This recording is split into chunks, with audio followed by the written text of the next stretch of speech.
Long Island.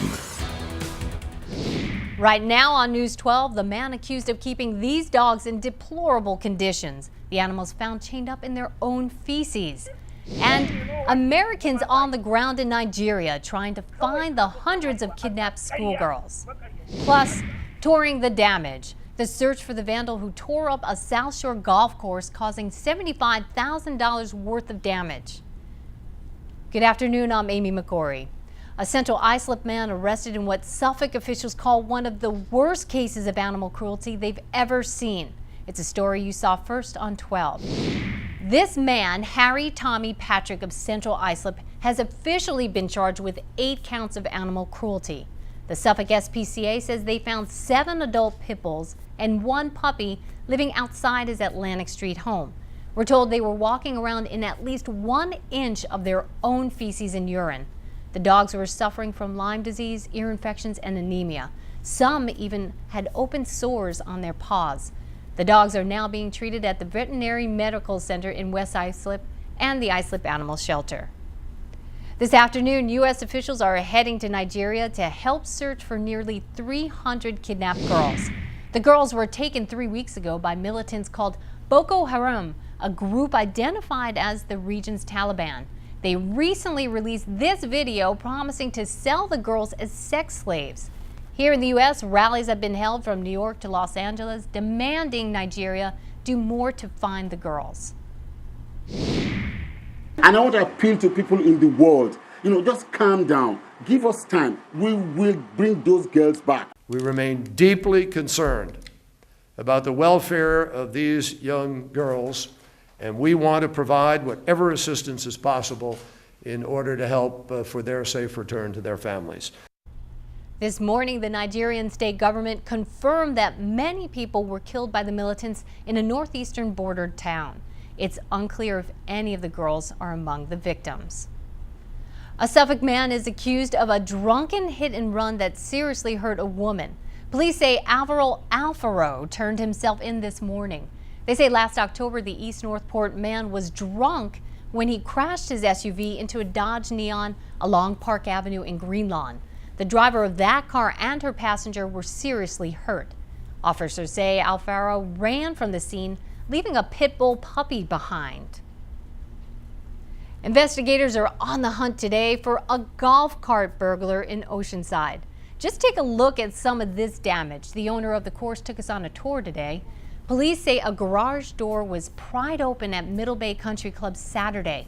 They say the club's golf carts were removed and driven around the course, damaging about $75,000 worth of fences, railing, and other property. If you know anything, call Crime Stoppers, 1-800-244-TIPS. A frightening flight for passengers flying into LaGuardia Airport. Birds slammed into the United Airlines flight from Chicago around 11 this morning. The pilot was able to land safely in Queens. None of the 147 people on board the plane were hurt. The bird was sent to a lab to determine what kind of birds hit the aircraft.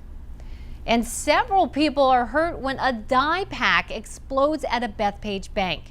It happened at Bethpage Federal Credit Union on South Oyster Bay Road in Bethpage. A worker accidentally set off the dye pack this morning. At least 7 ambulances responded. Several bank customers were treated for eye irritations. A federal civil rights lawsuit filed against Suffolk DA Tom Spoda. Kwame Opoku was one of 7 people whose drug convictions were overturned. It happened after evidence surfaced claiming a former cop was addicted to prescription pills. The suit against Spoda and his office claims prosecutors withheld information about Officer Eric Sickles' addiction. Apaku's attorney says his client spent time in jail because of it. The unidentified remains of some 9/11 victims are being moved to the Memorial Museum this weekend. Almost 8,000 remains will be escorted by police and firefighters to the September 11th Memorial Museum Saturday. But not everyone is okay with it. One mother of a 9/11 victim says the spot is vulnerable to flooding. Many other families, however, including Long Islanders, say it's a dignified resting spot for their loved ones. Climate change is here and will only worsen if we fail to act. That was the overall message of a new study released yesterday by the White House. The president says America is on its way to curbing its carbon footprint. We're doubling, tripling in some cases, the production of clean energy, wind and solar. So these all make a contribution, but the goal of the climate assessment is to let people know that this isn't something in the distant future. Climate change is already affecting us now.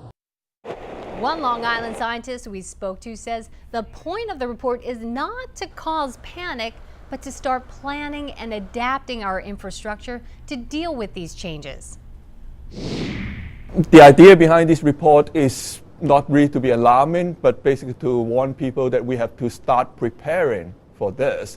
Our infrastructure has been designed for not for this type of event, so we have to plan and try to adapt to these changes. We'll have more on the report and what local officials say we can all do to help our environment tonight at 5. Well, it was a beautiful day. I hope you got outside to enjoy it. And unfortunately, it looks like some clouds are lurking. Let's go to Bill Corbell now at the weather wall. Bill?